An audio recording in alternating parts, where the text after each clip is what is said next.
एक डेंटिस्ट के पास एक पावर होती है, जो भी लड़की उसके साथ ब्रेकअप करती है तुरंत बाद उसकी शादी हो जाती है। इस वजह से सारी लड़कियां उसके पीछे दीवानी हो गई थी। प्रॉब्लम तब आती है जब इस डेंटिस्ट को प्यार हुआ। अब आगे क्या होगा ये हम आज की हमारी मूवी गुड लक चक ये 2007 की एक हॉलीवुड रोमांटिक मूवी में देखेंगे। अगर आपको वीडियो अच्छा लगता है तो प्लीज़ इसे लाइक और कमेंट जरूर कर दीजिएगा। अब बिना किसी देरी के एक्सप्लेनेशन स्टार्ट करते हैं। मूवी स्टार्ट होती है और हम हमारे मेन कैरेक्टर चार्ली का बचपन देख सकते हैं। बचपन में उसके सारे फ्रेंड्स मिलकर बॉटल घुमाने का गेम खेल रहे थे। ये बॉटल जिनकी तरफ भी पॉइंट करती उन्हें क्लोजेट में जाकर 5 मिनट बिताने होते थे। चार्ली एक लड़की को लाइक करता था, उसी के साथ उसे वहां पर जाना था, पर जब वो बॉटल घूमना बंद करती है तब किसी और ही लड़की पर ही रुकी। वो लड़की बहुत ही डेंजरस थी पर वो चार्ली को लाइक करती थी। क्लोजेट में जाने के बाद उसके साथ वो इंटीमेट होना चाहती थी। बेचारा चार्ली उससे बहुत डर गया और वो बाहर आ जाता है। इस बात से वो लड़की बहुत ही ज्यादा गुस्सा हो जाती है। कहती है कभी भी तुम्हारी रिलेशनशिप टिकेगी नहीं, कोई भी लड़की जब तुम्हें छोड़ देगी उसके तुरंत बाद उसका सोलमेट उसे मिल जाएगा। इसके बाद हम देखते हैं कि चार्ली बड़ा हो चुका है। बीच पर एक लड़की के साथ वो इंटीमेट हो रहा था। उस लड़की ने उसे आई लव यू कहा पर चार्ली उसे कह नहीं पाता। इस बात पर वो बहुत ही ज्यादा गुस्सा हो गई और वहां से वो चली जाती है। इसके बारे में अपने फ्रेंड्स टू से बात करता है। उसने कहा कि मैं उसे प्यार नहीं करता था, मुझे कुछ भी फील नहीं होता, तो मैं बात कैसे कह सकता हूँ। इस आई लव यू के चक्कर में वो भी मेरी लाइफ से चली गई। स्टू ने उसे कहा रिलेशनशिप में लोग हमेशा झूठ कहते रहते हैं, तुम्हें भी उसे बोल देना चाहिए था। ये दोनों फ्रेंड्स डॉक्टर थे। चार्ली एक डेंटिस्ट था तो स्टू एक ब्रेस इम्प्लांट का डॉक्टर था। स्टू के पेशेंट हमेशा बहुत ही ब्यूटीफुल होते हैं और चार्ली के पास जनरली बूढ़े लोग ही आते हैं। ये बात आगे चेंज होने वाली थी। एक दिन चार्ली की एक ओल्ड गर्लफ्रेंड की शादी थी। इन दोनों को इनवाइट किया गया था। ब्राइड ने चार्ली के लिए टोस्ट किया कि तुम्हारी वजह से मेरी शादी होगी, तुम एक लकी चार्म हो। जैसे बचपन में उस लड़की ने चार्ली को शाप दिया था कि तुमसे ब्रेकअप करने के बाद उस लड़की को उसका सोलमेट मिलेगा, यही इस ब्राइड के साथ भी हुआ है। चार्ली को बात बहुत ही अजीब लगती है। इस वेडिंग में एक बहुत ही ब्यूटीफुल सी लड़की आई जिसका नाम था कैम। वो आकर चार्ली के पास बैठती है। ये तुरंत एक दूसरे से बहुत ही अच्छे से बात करने लग गए। चार्ली ने उससे पूछा कि तुम करती क्या हो। कैम ने कहा कि पेंगुइन्स का ख्याल रखती हूँ। चार्ली इस पर बहुत हंसा, उसे बात सीरियस नहीं लगती। तो कैम ने कहा कि मैं एक सीरियल किलर हूँ। चार्ली भी अपना प्रोफेशन उटपटांग तरीके से बताता है। बाद में जब कैम को पता चला कि चार्ली डेंटिस्ट है तो कहती कि मैं तुम्हारे पास आ सकती हूँ। मीटिंग के बाद जब वो जा रही थी तो कैम से एक कैंडल चार्ली के पैंट पर गिर जाती है। ये बहुत ही अजीब लग रहा था। इस तरीके के एक्सीडेंट हमेशा कैम के साथ होते रहते हैं। अगले दिन चार्ली जब अपने काम पर आया तो बहुत सारी लड़कियां उसका वेट कर रही थी। उसकी सेक्रेटरी ने एक डेटिंग वेबसाइट पर एक आर्टिकल देखा जो चार्ली के बारे में था। इसमें लिखा था कि चार्ली को डेट करने के बाद नेक्स्ट डेट में ही आपको आपका हस्बैंड मिल जाएगा। ये सारी लड़कियां अपने हस्बैंड को पाने के लिए चार्ली को डेट करने के लिए रेडी थी। चार्ली समझ नहीं पाता कि हो क्या रहा है, पर उसकी रिसेंटली जो गर्लफ्रेंड थी ये अब वेडिंग ड्रेस ट्राई कर रही थी। उसकी जल्दी शादी है। वो चार्ली से कहकर जाती है तुम एक्चुअल में एक लकी चार्म हो। घर पर आने के बाद भी उसे बहुत सारी लड़कियों के मैसेज आए हुए थे। इसके बाद हम कैम को काम पर देखते हैं जहाँ वो पेंगुइन्स का ख्याल रखती थी। उसका ब्रदर भी उसके साथ काम करता है जो हमेशा नशे में होता है। तो कैम इस बात पर गुस्सा हो जाती है। इन दोनों में थोड़ी सी फाइट हुई और कैम के ब्रदर ने उसे एक मछली मार कर फेंकी। इस वजह से नीचे गिर जाती है। उस वजह से उसका टूथ क्लिप हो गया था। आज रात चार्ली एक लड़की के साथ डेट पर आया हुआ था। वो डायरेक्टली उसके साथ इंटीमेट होने लगती है। उसे भी लग रहा था कि उसे इसके बाद उसका सोलमेट मिल जाएगा।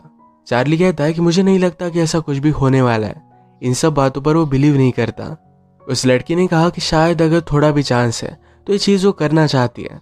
उसने पहले बहुत सारे घटिया लोगों को डेट किया था। चार्ली के साथ एक डेट उसके लिए कोई भी मायने नहीं रखती। चार्ली भी इस बात के लिए मान जाता है। उसे कैम का कॉल आया। अपने टूथ के बारे में उसे बता देती है। पहले चार्ली को तो मजाक लगा था पर बाद में उसे हेल्प करने के लिए वो आ गया। चार्ली सरप्राइज था कि कैम एक्चुअल में पेंगुइन के पास काम करती है। कैम उनके लिए बहुत ही पैशनेट थी। चार्ली ने भी डेंटल हेल्थ अवेयरनेस के लिए छोटे बच्चों का कैम्प लिया था। ये बात कैम को बहुत ही अच्छी लगती है। जाते जाते कैम ने चार्ली का ट्रे नीचे गिरा दिया और इसकी नाइव्स डायरेक्टली चार्ली की पीठ में घुस गई। एक्सीडेंटली छोटी सी चोट चार्ली को आ गई। जैसे कि हमें पता है कैम के साथ ऐसी चीजें होती रहती है। कैम इसके लिए बहुत ही सॉरी थी। वो चार्ली को कहती है तुम्हें न्यू शर्ट बाय कर दूंगी, पर चार्ली कहता है इसके अलावा तुम मेरे साथ डेट पर चलो। उसे वो बहुत अच्छी लगी थी। कैम इस बात को मना कर देती है। वो आजकल किसी को भी डेट नहीं करना चाहती। उसका प्रीवियस ब्रेकअप उसे बहुत ही हार्ट ब्रोकन छोड़ कर गया था। कैम यहाँ से चली गई और फिर से वापस आती है, कहती कि मेरी कार स्टार्ट नहीं हो रही। चार्ली फिर उसे बैटरीज वगैरह लगाकर स्टार्ट करने में हेल्प करता है। अचानक से उससे गाड़ी स्टार्ट हो गई और चार्ली को थोड़ा सा शॉक भी लग गया। इसके बाद कैम ने गाड़ी को ओपन करने की कोशिश की, पर उसकी चाबी भी अंदर रह गई थी। चार्ली फिर उसे घर लेकर जाता है। कैम ने घर से चाबी निकाली और फिर से गाड़ी के पास आ गए। इन्होंने साथ जो भी टाइम बिताया, इसमें बहुत सारी बातें की। कैम के जाते वक्त चार्ली फिर से उससे पूछता है, क्या मेरे साथ डेट पर चलोगी? पर कैम उसे मना कर दिया। उसने कहा कि मैं कोई भी इमोशनल रिलेशनशिप नहीं चाहती। इसके बाद चार्ली जब घर पर पहुंचता है तो वहां पर उसकी सेक्रेटरी आई हुई थी। उसके साथ इंटीमेट होना चाहती थी। उसे भी अपना सोलमेट ढूंढकर उसे शादी करनी है। चार्ली पहले तो इसके लिए मना करता है, पर सेक्रेटरी इमोशनल हो गई। चार्ली को उसके लिए बुरा लगता है। उसके बाद ये दोनों इंटीमेट हो गए। आजकल जो भी हो रहा था, ये सारी चीज़ें चार्ली ने अपने फ्रेंड से कही।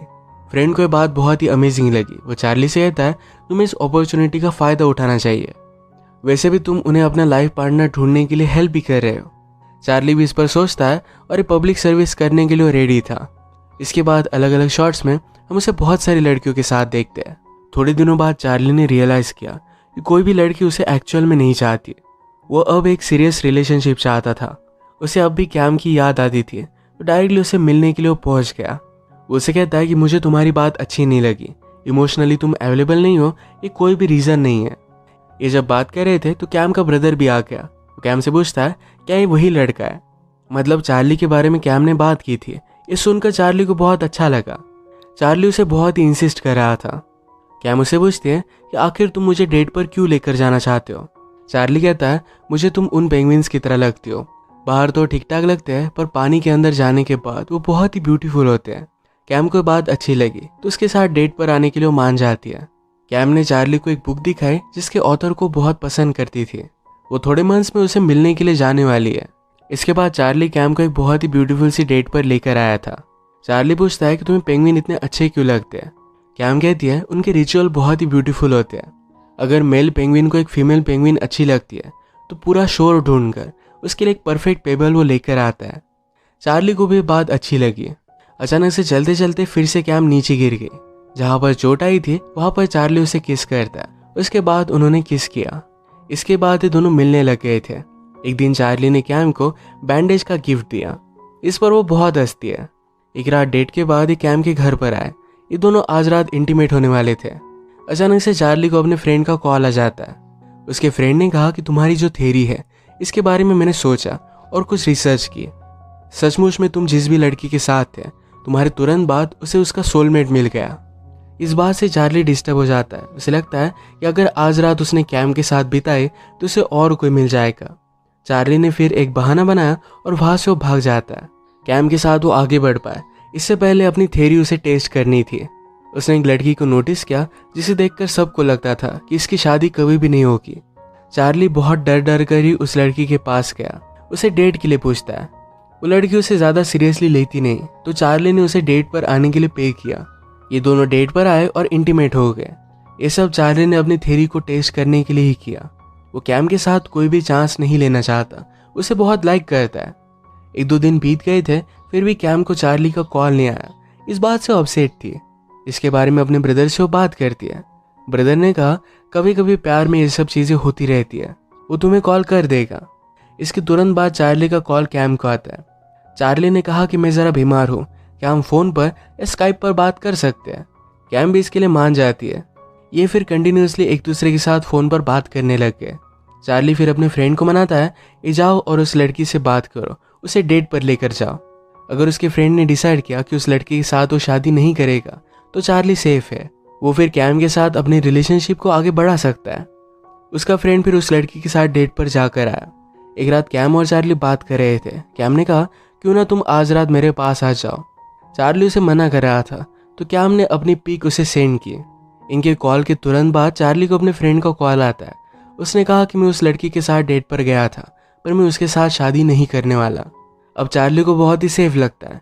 रात में वो कैम के पास गया और ये दोनों इंटीमेट हो जाते हैं। अगली सुबह जब चार्ली ने न्यूज़ लगाई तो उसने देखा कि वो लड़की किसी के साथ एंगेज हो गई है। इस बात से वो बहुत ही डिस्टर्ब हो जाता है। उसने स्टू को कॉल लगाकर कहा कि क्या तुम उसके साथ सचमुच में डेट पर गए थे? स्टू ने कहा कि ऑफकोर्स मैं नहीं गया था, तुम्हारे लिए मैं मेरी पूरी लाइफ बर्बाद नहीं कर सकता। चार्ली बेचारा बहुत ही डर जाता है कि शायद अब कैम को खो देगा। कैम के लिए बेड में ही वो ब्रेकफास्ट लेकर आया। सुपरमार्केट से सब कुछ वो उठा कर लेकर आया था। वो अब नहीं चाहता कि कैम एक भी पल के लिए उसकी नज़रों से दूर जाए। पूरे दिन के लिए उसके साथ वो प्लान कर रहा था, पर कैम ने कहा कि आज मेरा काम है, उसके साथ डे स्पेंड नहीं कर सकती। कैम भी उसे इस तरीके से देखकर डर गई थी। वो जब काम पर आई तो चार्ली ने उसका पूरा ऑफिस फूलों से सजा दिया था। वो फिर एक म्यूजिकल बैंड ही लेकर कैम से मिलने के लिए आ जाता है। कैम ने कहा कि मेरे काम की जगह है, तुम यहाँ पर इस तरीके से नहीं आ सकते। कैम की जब छुट्टी हुई तो चार्ली बाहर ही उसका वेट कर रहा था। वो आज रात ही उसके साथ डेट पर जाना चाहता है। कैम उसे कहती कि इस तरीके से सारी चीज़ें करना बंद कर दो। वो ऐसी रिलेशनशिप नहीं चाहती जिसमें चार्ली हमेशा उसके पीछे पीछे रहे। चार्ली अगले दिन कैम के लिए डायरेक्टली रिंग लेकर आया। वो कैम को किसी और के साथ देखता है तो डायरेक्टली उसे मारने लग जाता है। कैम ने उसे समझाया कि वो सिर्फ मेरा फ्रेंड है, तुम ये सब चीज़ें नहीं कर सकते। वो यही पर उसके साथ ब्रेकअप कर लेती है। चार्ली बेचारा सैड होकर बारिश में बैठा हुआ था। उसकी सेक्रेटरी ने उसे देखा। उसकी सेक्रेटरी कहती है, मैं भी एक लड़के से मिली, वो बहुत ही अमेजिंग है, आप बहुत सारी लड़कियों को हेल्प कर रहे हो, इसमें कोई भी गलत बात नहीं। बात करते हुए रास्ते पर चार्ली ने एक बॉटल देखी। अपने बचपन का गेम उसे याद आता है। उस लड़की ने उसे जो शाप दिया था, यही चीज़ें हो रही थी। वो फिर अपने फ्रेंड्स 2 के साथ उस लड़की के घर पर पहुंच गया। उसने उसे बहुत रिक्वेस्ट की, कहा कि तुमने जो भी किया था प्लीज़ उस कर्ज को वापस ले लो। वो लड़की उसे समझाती है कि इस तरीके से कुछ भी नहीं होता, अगर तुम उस लड़की से प्यार करते हो तो सब कुछ ठीक हो जाएगा। चार्ली कहता है कि मैंने सब कुछ चीज़ें गड़बड़ कर दी है, अब मैं उसे फिर से नहीं पा सकता। उसकी फ्रेंड ने कहा तो फिर तुम्हें उसे जाने देना चाहिए, उसकी खुशी में ही तुम्हारी खुशी होगी। आगे सही एक्शन लेने का चार्ली डिसाइड करता है और वहाँ से वो चला गया। कैम हमेशा पेंगुइन्स के बुक के ऑथर को मिलना चाहती थी, तो चार्ली ने कैम के लिए उसे कॉल किया। उस बुक के ऑथर को और कैम को मिलवा देता है। वो उसकी खुशी में ही खुश था।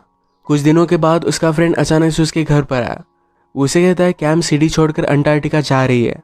चार्ली को ज़रा लेट करने लगा, पर उसे अब लगता है कि कैम से जाकर उसे बात करनी चाहिए। वो जल्दी से एयरपोर्ट पहुंचा। अंटार्कटिका के लिए 2 फ्लाइट्स थे, ये दोनों की टिकट वो बाय कर लेता है।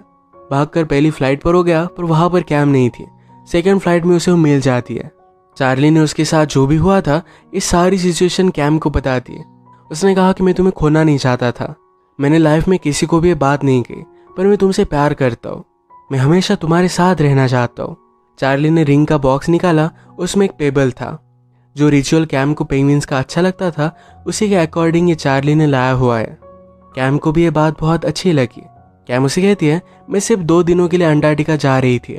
ऑथर की ऑलरेडी शादी हो चुकी है और अपने वाइफ के साथ था। इसके बाद चार्ली और कैम में दोनों एक साथ थे। नेक्स्ट सीन में हम चार्ली के स्कूल के फ्रेंड को देखते हैं जिसने उसे शाप दिया था। चार्ली के जाने के बाद उसने अपना एक ओल्ड बॉक्स खोला। उसकी मदद से वो चार्ली का शाप हटा देती है। मूवी के लास्ट सीन में हम कैम और चार्ली को अंटार्कटिका में देखते हैं। एक दूसरे के साथ ये बहुत ही खुश थे। इसी के साथ ये मूवी एंड हो जाती है। अगर आपको वीडियो अच्छा लगा तो प्लीज़ इसे लाइक और कमेंट ज़रूर कर दीजिएगा। ये बहुत सारी मूवीज़ लेकर आता रहता हूँ, तो प्लीज़ इस चैनल को सब्सक्राइब कर दीजिए और बेल नोटिफिकेशन आइकॉन दबाना मत भूलिएगा। हम फिर से मिलेंगे और एक नई मूवी के साथ। तब तक के लिए थैंक यू और आप अपने आप का ख्याल रखिए।